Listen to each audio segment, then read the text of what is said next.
In 536 AD, the sun stopped shining. Crops failed. Empires collapsed. Why? Was it a volcanic eruption? A new disease? An angry god?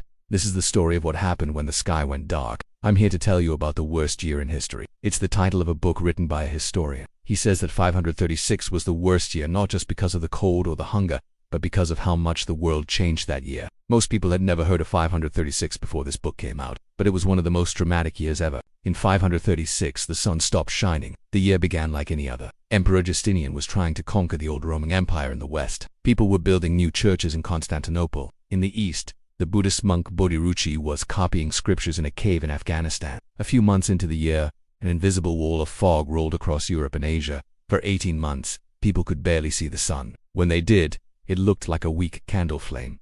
Days were gray and cold, but the fog lifted after 18 months and people thought the plague was over. But in 537, the sun turned dark again, and when it returned, it was like the end of the world. Everywhere, crops froze or failed to grow. People couldn't find food or warm clothing. Hunger became widespread. Meat became expensive. In Constantinople, the emperor was desperate for a way to fix the weather. In 544, he hired a man to stand at the top of a tower and throw sand into the air. He hoped it would make rain. The plan didn't work. Instead, it created a dust storm. Later that year, the emperor died. His empire fell apart and Western civilization was dying. At the same time, another empire was ending far away in the Americas. For 250 years, the Maya had been growing corn, beans and squash and living in cities with temples taller than the pyramids of Egypt. But now the cities were abandoned and their stone temples were being reclaimed by the jungle. Historians don't know if the weather was to blame for both of these empires falling apart. They do know that the weather had something to do with what happened next. After the Maya, the Aztec rose to power in central Mexico. But when they took over the land, the soil was worn out. For 2 centuries, there were bad harvests, famine, and death. The Aztecs called this the Great Drought. Then suddenly it rained again. It seemed like a miracle. The Aztec rulers thought it was a sign from their gods. They said it was time to take over the whole world. So they marched across Mexico to conquer neighboring city-states. The Inca had done the same thing a few miles away in Peru. Both empires grew until they met in the middle. Now there were 2 great powers in the Americas. But once again, the weather was about to change everything. One night in 1494, the sky turned red. The next morning, the sun didn't come up. A thick cloud covered the horizon and blocked its light. Fire rained down from the sky and the earth shook. People ran in terror. This was the beginning of the end for the Aztec and Inca empires. In 1492, Christopher Columbus had discovered the Americas for Europeans. But when the conquistadors arrived in 1494, they found an empty continent. The first time they explored the land, the weather was mild and pleasant. They could walk everywhere without getting lost. But every time they went back, the weather was colder and stormier. It was impossible to get around. The weather seemed to be punishing them. By the 1520s, the Spanish had taken over the Aztec capital. They destroyed the temples and killed the priests. Soon after, smallpox arrived. It spread through the population like wildfire. Whole villages were wiped out. By 1600, the population in the Americas had dropped by 90%. The Inca and Aztec empires were only a memory. A volcano in the Philippines erupted so violently that it killed everyone for miles around. No one knew why the weather was changing until scientists discovered tree rings. Every year, trees add a new ring. Each one tells the story of the weather that year. Scientists can look at the patterns inside and find clues from the past. Some years are happy, healthy rings. Others are thin and damaged. One ring made headlines around the world. It came from a tree in southern Greenland. The year was 993 AD. A scientist found that this ring was unusually thin and damaged. It looked a lot like the ring from 1918, the year of the deadly flu pandemic. As soon as he saw this, he knew the world had changed in 993. The Greenland ring proved it. There had been a huge volcanic eruption somewhere on Earth. Scientists also study ice cores from glaciers. Inside the ice, they can find bubbles of air from different years. By studying those bubbles, scientists can learn all kinds of things about the past, like how the Mayans cut down too many trees and ruined their soil, or how the Aztecs built their cities during a wet period. Then in 1968, a paper was published about a layer of ash found in ancient lake sediments. Scientists could see that this layer was the same age as the collapse of the old kingdom in Egypt. Could a volcanic eruption have caused the Egyptian pharaohs to lose power? Maybe this discovery changed how historians looked at the past. At first they ignored science and tried to explain everything with myths and legends. Then they blamed it on germs and pandemics. Now scientists are learning how to use nature to solve history's biggest mysteries.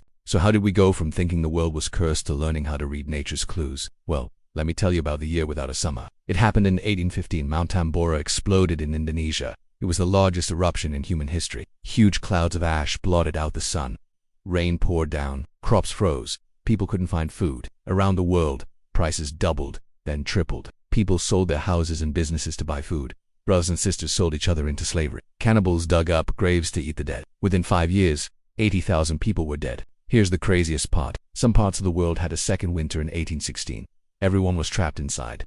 They had no way to know what was happening outside, so they told each other stories. That year, Mary Shelley wrote Frankenstein, Lord Byron wrote a poem about a skeletal ship, and John William Polidori wrote The Vampire, a story about blood drinking. Suddenly, vampires were in fashion. People were afraid of the dark, cold nights. They believed that dead bodies would rise from their graves. In the 1800s, there were lots of winters like this. From 1816 to 1850, the Northern Hemisphere had 9 summers with temperatures below average. Sometimes it was even freezing. People called it the Second Little Ice Age, but what caused it? Some say it was Mount Hummel. Others point to a series of volcanoes that erupted at the same time. But now scientists think it was the sun. They're trying to figure out if our sun went through a mini ice age. Whatever the reason, this wasn't the first time this had happened. People had endured 7 ice ages before, each one colder than the last. In the Middle Ages, Europe was warm and sunny. Farmers could grow 2 crops a year. Kings went on crusade to the Holy Land. It was a good time to be alive. Then suddenly, between 1300 and 1350, the climate changed. The temperature dropped 3 degrees Celsius. People huddled around fires to keep warm. Famines became common. Farmers couldn't grow enough food. Kings went on crusade to find warmer weather. People started wearing more and heavier clothes. There were 3 more cold snaps during the Little Ice Age. One was in the 1500s. The next was in the 1600s. The last one was in the 1700s by then. People had learned how to survive in the cold. During the coldest winter of 1683, Paris experienced just 1 day above freezing. Londoners bundled up in wool and fur. Food was scarce. Prices rose. People huddled together for warmth. All across Europe, entire families froze to death. Farmers couldn't plant their crops. Bread got so expensive that bakers started throwing rocks into loaves to weigh them down. But in Siberia, it was a good time to be alive. A young boy named Yermak Timofeyevich was born in 1683.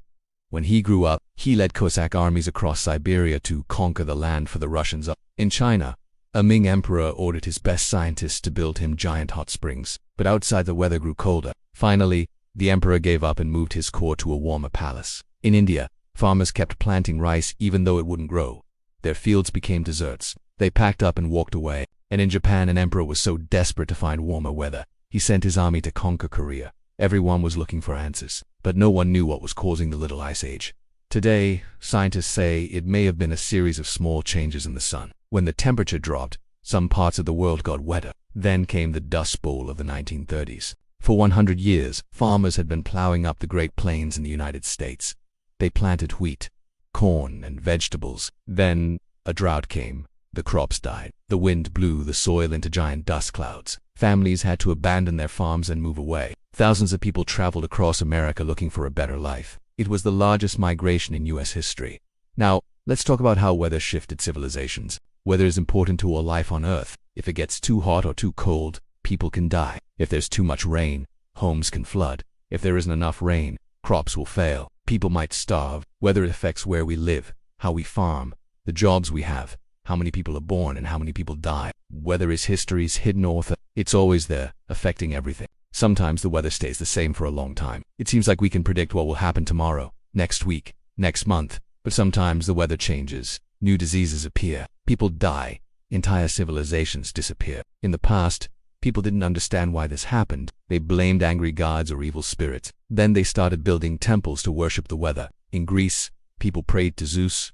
The Romans prayed to Jupiter. The Egyptians built pyramids. The Incas built temples high in the mountains. As long as the weather stayed the same, people thought their gods were happy. But when the weather changed, people realized that maybe their gods weren't all powerful. They needed something else to explain the world. Now, modern science is finding the answers. We're learning how to read the clues left behind in tree rings, ice cores, and ash layers. We're seeing that some of the greatest changes in human history were caused by the weather. And if we can learn to understand weather patterns, maybe we can avoid the mistakes of the past. Thank you for watching.